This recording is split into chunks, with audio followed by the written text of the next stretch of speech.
오늘 저는 기적의 순간에서라는 그런 제목으로 우리 민수기 11장과 출애굽기 19장 말씀을 통하여서 하나님 말씀을 좀 나누길 원합니다. 기적의 순간에서라는 제목입니다. 저는 주일 예배를 드리다가 여러 번 깜짝 놀란 적이 있습니다. 예배 중이었는데, 지금처럼 저희가 예배 중에 있는데 4층에서 아이들이 이제 떠드는 소리와 함께 우당탕탕 이렇게 뛰어다니는 소리가 들린 거예요. 그 소리의 그 진동의 파장으로 봐서는 한두 명의 소리가 아니고 여러 명의 아이들이 이렇게 뛰어다니는 그런 소리였습니다. 그러면 보통 뒤에 계신 한 집사님이 일어나가지고 조용히 나가서 아이들이 뛰지 않도록 주의를 주는 그런 일들이 일어납니다. 우리에게는 굉장히 익숙한 풍경이죠. 오늘날 교회가 다들 어렵다라고 합니다. 다음 세대는 아예 존재하지 않는 교회도 상당히 많습니다. 그런데 우리 교회는 아이들이 너무 많아서 벌써부터 공간이 부족할 정도가 되었습니다. 우리 초등부의 경우는 저희가 교육자 회의에서 나눈 바에 따르면 지난달 사랑 믿는 교회가 세워진 이래 가장 많은 어린이들이 모여서 예배를 드려서 워낙 아이들이 많이 오다 보니까 교사들이 앉을 의자가 없어서 서서 예배를 드렸다라고 했고, 제가 지난주에 보니까 지난주에는 우리 김경은 쌤이 밖으로 나오더니 로비에 있는 의자를 들고 들어가시더라고요. 그만큼 안에 있는 의자로도 다 감당할 수가 없어서 로비에 있는 의자까지 가져와야 될 정도로 아이들이 지금 많이 오고 있습니다. 또 지난주에 우리 학생부 동계 수련회가 있었는데 저희 교회에서 31명의 학생들만 31명이 참석하여서 45인승 버스를 저희가 이용할 정도로 참 많은 학생들이 지금 저희 교회를 방문하고 있습니다. 너무나 감사한 일이죠. 이러한 사정은 작년부에도 이어지는데 너무 많은 사람들이 오다 보니까 저희가 자주 하는 말 중에 이제는 주일에 아는 사람들보다 모르는 사람들이 더 많다라는 얘기를 제가 종종 듣습니다. 각 목장은 이미 포화 상태가 되어서 적어도 한두 개의 목장을 더 만들지 않으면 안 되는 그런 상황에 저희가 마주하게 되었습니다. 보통 교회가 건축을 하면 대출 이자를 감당하기가 어려워서 빚에 시달리거나, 그래서 결국에는 건축한 교회를 팔고 보다 규모가 작은 그런 교회로 이동하는 경우가 많은데, 저희는 매년마다 상당한 금액의 원금 상환을 하고 있고, 교회 성도들도 헌금 때문에 헌금에나 압박 때문에 교회를 떠나는 것을 전혀 고려하지 않고 있습니다. 가장 큰 기적은 지금도 새로운 방문자들이 매주 저희 교회를 찾아오고 있다라는 것입니다.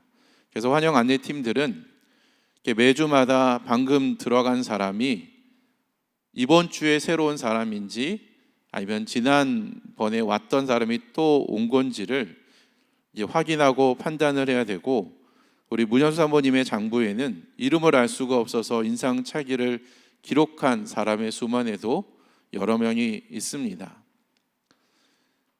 여러분, 제가 오늘 설교 제목에 쓴 내용처럼 우리는 지금 웬만한 성도들은 평생에 한번 경험할까 말까 하는 놀라운 기적을 경험하고 있습니다. 여러분, 그 사실에 공감이 되시나요? 이 시간 공감이 되신 분들 하나님께 영광의 박수를 저희가 함께 좀 돌려드리기 원합니다. 그 설교를 묵상하면서 참 우리가 은혜 가운데 살고 있구나, 기적의 한 순간에 저희가 살고 있구나라는 생각을 이제 하게 되었습니다.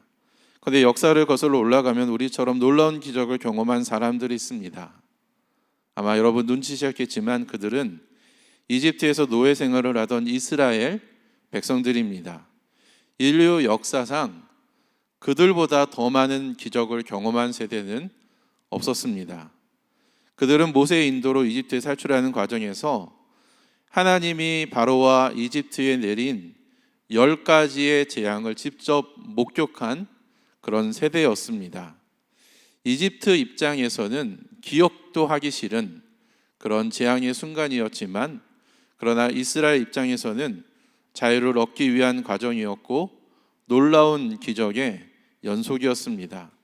그들은 모세가 바다를 향하여서 지팡이를 들고 내리칠 때에 홍해가 갈라지는 기적을 보게 되었고, 그 갈라진 바다 틈 사이로 200만이나 되는 그런 사람들이 그 바다를 통과하게 되었습니다. 오늘날 우리가 수중 터널을 지나는 것만으로도 경이로운 일이다라고 놀라워하는데, 그들은 하나님이 바람으로 만든 터널을 통과한 것입니다. 그뿐만이 아니었죠. 그들은 하늘로부터 매일 하나님이 제공하는 만나와 메추라기를 공급받았는데, 이러한 일들은 어떤 서프라이즈로 며칠만 일어났다 끝난 것이 아니라 무려 40년 동안 그런 일들이 매일 반복이 되었습니다. 여러분, 이들보다 더 놀라운 기적을 경험한 세대가 있었을까요? 저는 없다고 봅니다. 그런데 놀라운 것은 이스라엘이 그러한 기적의 순간에 보인 모습은 너무나 안타깝고 너무나 충격적이었다라는 겁니다. 먼저 민수기 11장 1절 말씀 우리 같이 한번 읽겠습니다. 시작. 주님께서 들으시는 앞에서 백성들이 심하게 불평을 하였다. 주님께서 듣고 진노하시어 그들 가운데 불을 놓아 진 언저리를 살라버렸다. 2009년도에 개봉한 애니메이션이 있는데, 하늘에서 음식이 내린다면 이라는 그런 애니메이션입니다. 그런데 이 영화를 본 어른들이 영화를 보고 난 다음에 이런 코멘트를 남겼습니다. 하늘에서 음식이 내린다면 그 많은 음식 쓰레기를 어떻게 치워야 되나? 하늘에서 음식이 내린다면 음식물이 이상히 떨어질 때에 그 내려오는 속도와 그 충격은 어떻게 할 것인가? 어른다운 생각이죠. 여러분, 하늘에서 음식이 내릴 때 이스라엘 백성들은 어떤 불평을 했을까요? 그 본문 4절과 31절에 보면은 만나와 메추라기에 대한 그런 언급이 있는 것으로 보아서 아마 그들의 불평은 음식과 관련된 것이었을 것입니다. 그러나 보다 직접적인 원인은 출애굽기 17장 7절에서 찾아볼 수가 있는데 같이 한번 읽겠습니다. 시작. 이스라엘 자손이 거기에서 주님께 대들었다고 해서 사람들은 그곳의 이름을 무리바라고도 하고, 또 거기에서 주님께서 우리 가운데 계시는가 안 계시는가 하면서 주님을 시험하였다고 해서 그곳의 이름을 마사다라고 한다. 이 본문에 보면은 보다 근본적인, 보다 근원적인 어떤 불평의 원인을 볼 수가 있는데, 그것은 그들이 하나님을 시험하고 의심했기 때문입니다. 어떤 이들이 일어났기 때문에 불평과 의심이 일어난 것이 아니라, 그들은 길을 떠나는 그 순간부터 불평하고 원망했기 때문에 하나님은 그들에게 경고의 메시지로 정신 차리라고 진노하셨고 불을 내어서 그들에게 경고한 것이죠. 그런데 그때에 예상치 못한 변수가 일어나게 됩니다. 우리의 인생이 참으로 예상치 못한 그런 많은 일들이 일어나잖아요. 그런데 그들이 원망과 불평할 때 그들이 예상하지 못했던 하나의 변수가 일어나게 되죠. 민수기 11장 4절 말씀 제가 한번 읽어드립니다. 이스라엘 자손 가운데 섞여 살던 무리들이 먹을 것 때문에 탐욕을 부리니 이스라엘 자손들도 또다시 울며 불평하였다. 누가 우리에게 고기를 먹여줄까?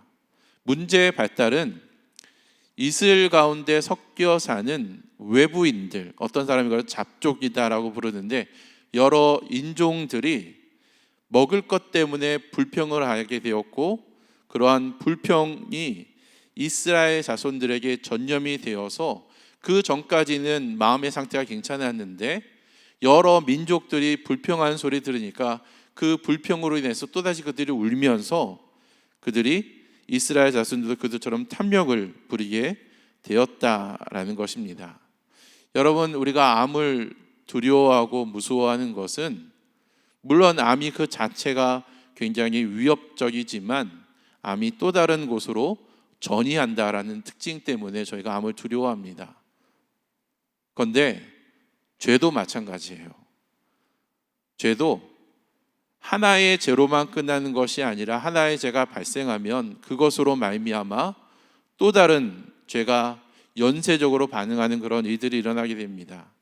오늘 본문에 보면 여러 지역에서 외부인들이 탐욕을 부리니 이스라엘 자손도 울며 불평하게 됩니다.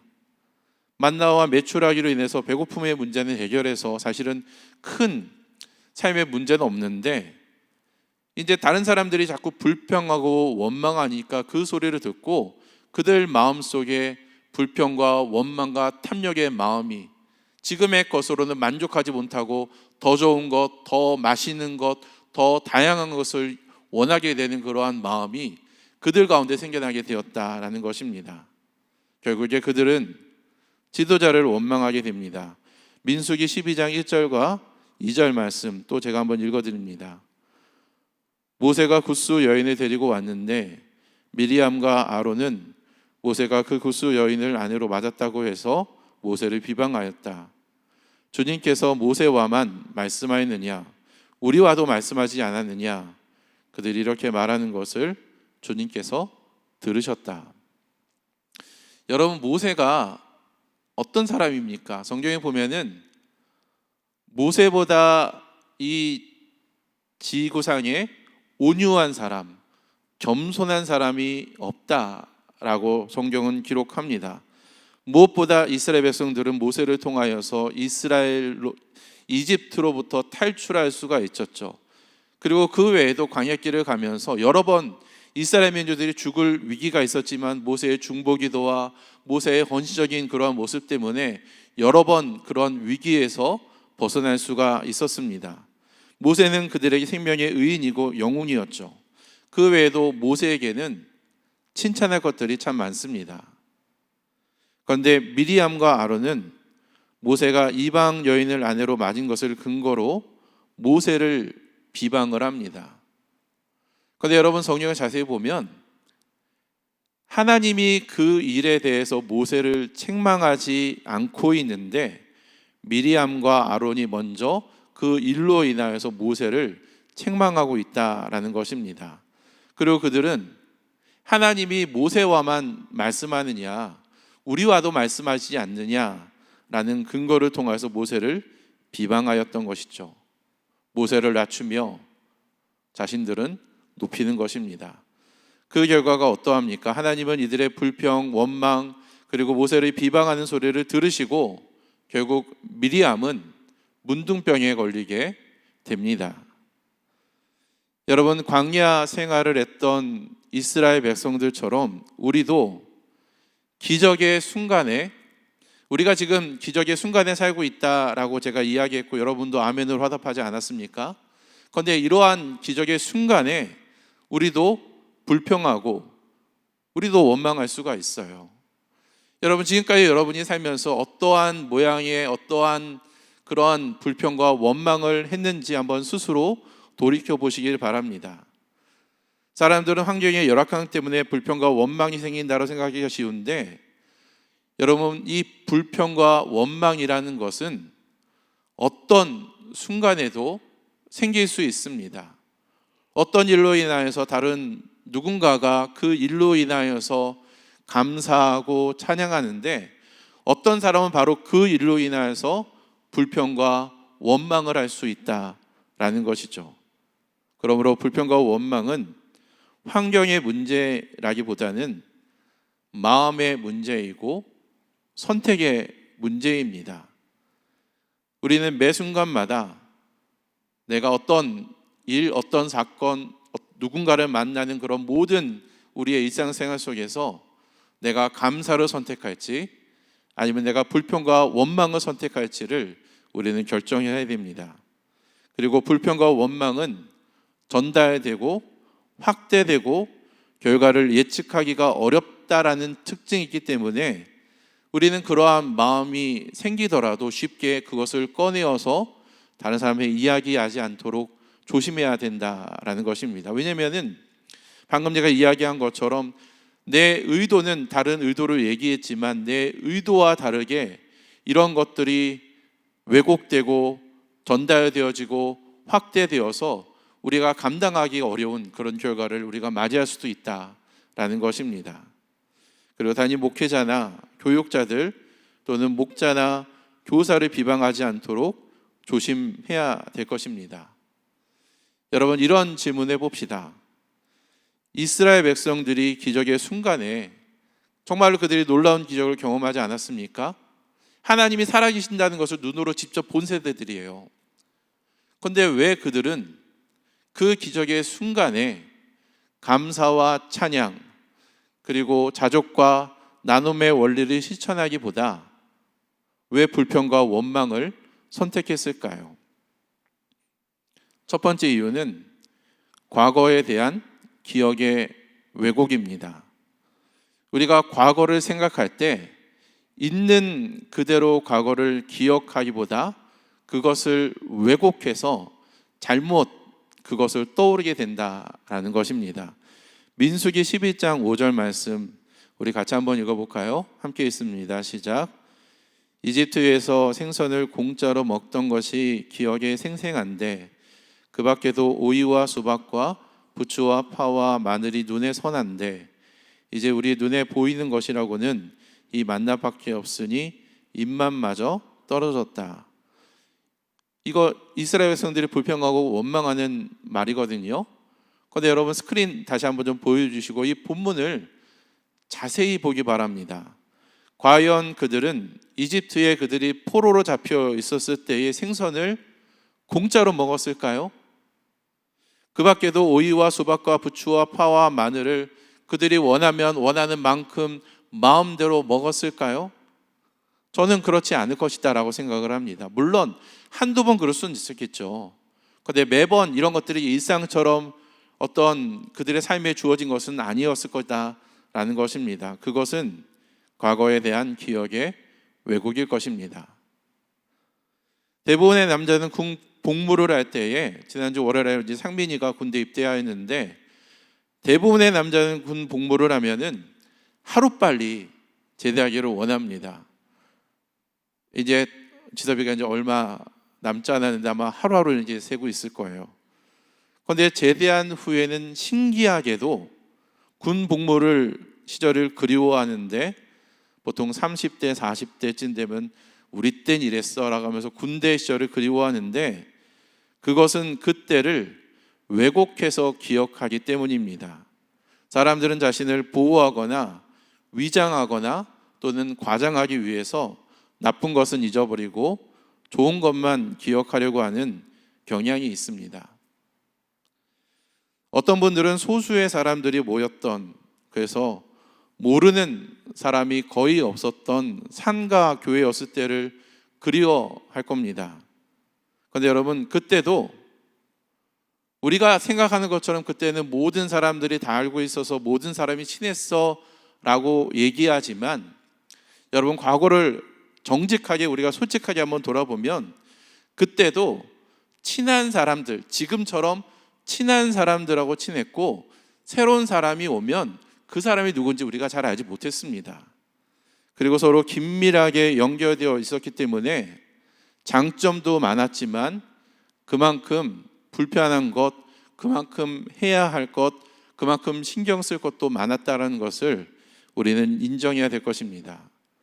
그리고 두 번째, 왜 그들이 찬양과 감사가 아닌 불평과 원망을 선택했을까요? 두 번째는 자기의 계획대로 일이 진행되지 않았기 때문입니다. 내가 생각한, 내가 그리고 있는 어떤 그 그림대로 삶이 순탄하게 이루어지면 불평할 게 없어요. 그런데 내 생각과 다른 일들이 자꾸 일어나게 되면 그것 때문에 불평하고 원망했다 하게 되는데 이스라엘 백성들이 바로 그렇게 되었다라는 것입니다. 여러분, 지도 한번 보여주시면 이집트에서 가나안까지의 거리는 직선거리로 약 320km가 됩니다. 직선거리로요. 그리고 그들이 도보를 해서 이제 걸어가야 됐던 실제 거리는 별다른 문제가 없었다면은 640km가 된다라고 해요. 이 정도 거리라면 걸어서 한 달 정도면 도달할 수 있는 거리다라고 학자들은 이야기를 합니다. 비행기를 타면 1시간 반이면 도착할 수 있는 거리입니다. 그래서 그들은 이집트에서 나올 때에 넉넉하게 한 달 반 동안 먹을 양식을 가지고 나왔습니다. 한 달 정도 걸리니까 한 달 반 정도 이제 예비 음식을 이만큼 준비하면 우리는 한 달 반이면 우리가 원했던, 모세가 인도했던 그 가나안으로 들어갈 수 있을 것이다라고 그들은 생각했던 것이죠. 그런데 그런 그들의 계획이 보기 좋게 빗나간 것입니다. 우리도 상황도 비슷하지 않을까요? 우리 나름대로 행복한 삶을 위해서 인생 계획을 세우고 여건을 고려해서 하나씩 인생의 단계를 아마 준비해 나갈 것입니다. 그런데 내가 생각한 계획과 무관하게 어떤 일들이 일어나게 된다면, 예를 들어서 어떤 일정 기간만 참으면 모든 문제가 해결될 것이다 라고 생각하고 인내를 하고 있는데, 내가 생각한 기간보다 훨씬 더 많은 시간이 지났음에도 불구하고 여전히 내가 문제라고 생각했던 그런 것들이 계속 문제로 남아있을 때, 시간이 지나면 지날수록 상황이 좀 더 좋아져야 되는데 내가 판단하기에는 좋아지는 것이 아니라 점점 더 악화되어지고 심지어는 가망성이 없어 보인다라고 판단될 때, 그때 우리가 하나님을 원망하고 불평할 수 있다라는 것입니다. 이것은 우리가 해서는 안 되는 모습이죠. 그럴 때 이 기적의 순간에 우리가 기억해야 될 것은 무엇일까요? 첫째는 자신의 계획보다 하나님의 인도하심에 순종해야 됩니다. 여러분, 만나를 잘 아시죠? 만나의 뜻이 무엇인지 아십니까? 만나. 저도 이번에 공부하면서 저도 알게 되었는데, 만나는 이게 뭐야 라는 뜻입니다. 이게 뭐야? 이게 뭐야? 이게 만나의 뜻이래요. 그런데 하나님께서는 이 만나를 광야 40년 동안 그들의 생활 가운데 이제 이스라엘 백성들이 굶어 죽지 않도록 공급하셨던 그런 음식이었죠. 여러분, 어느 누가 이집트를 탈출할 때에 자신이 이러한 만나를 계속 먹을 것이다라는 것을 상상했을까요? 그것은 모세도 모르는 일이었을 것이고, 또 하나님이 이제 너희들이 가나안을 가는 동안에 너희가 어느 정도는 이 만나를 먹을 것이야 라고 하나님도 그런 것에 대해서 미리 언급조차 하지 않았습니다. 이처럼 하나님이 우리를 인도하는 방식은 예측 불허하고 종종 이해가 되지 않을 때가 있습니다. 내 생각과 사람들의 기대의 수준과는 달라서 때로는 하나님이 인도하는 그런 과정들이 실망스러울 때도 있습니다. 그래서 이게 뭐야?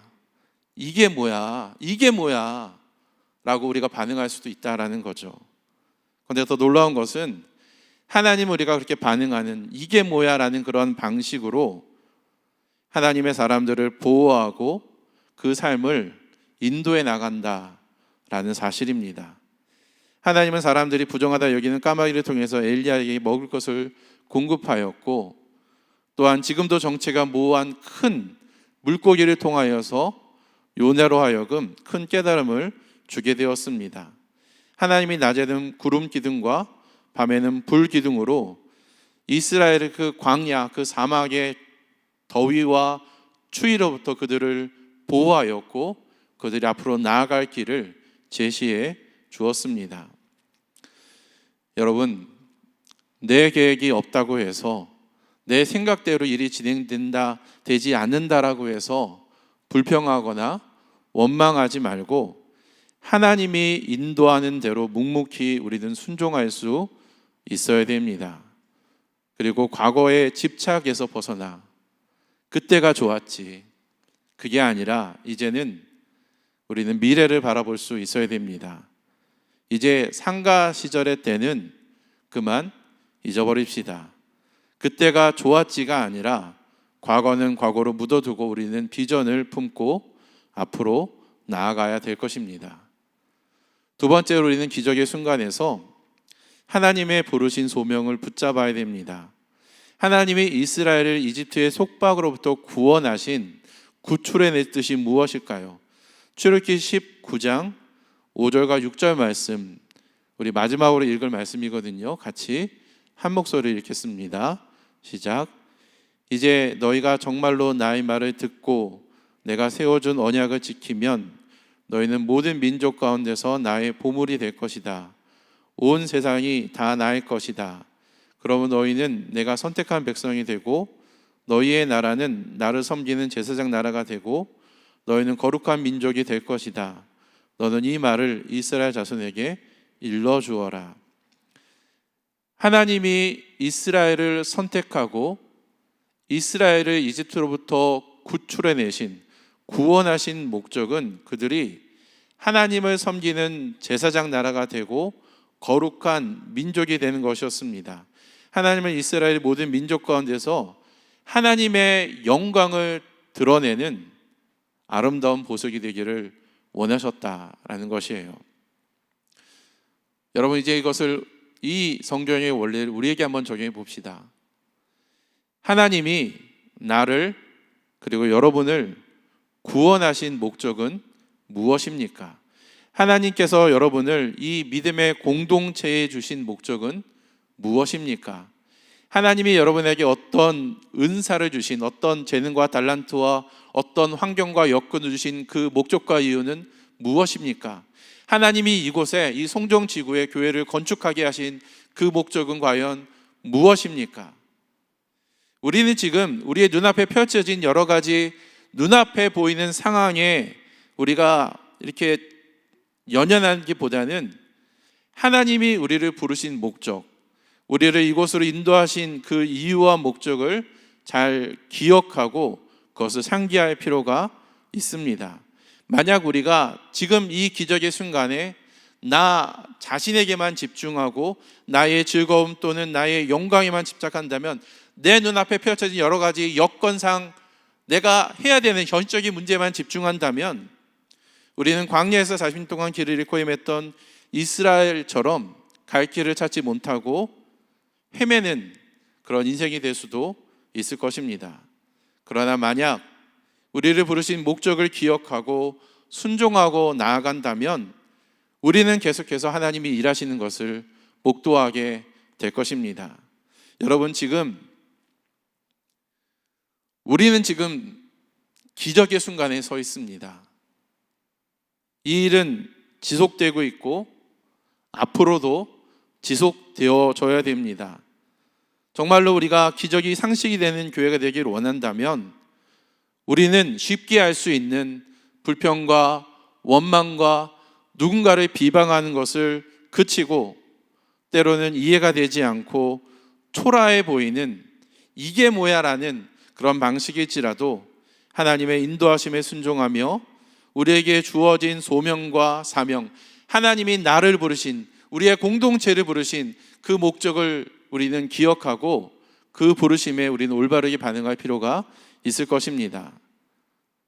저는 사람 있는 교회에 이러한 기적이 계속 일어나기를 소망해 봅니다.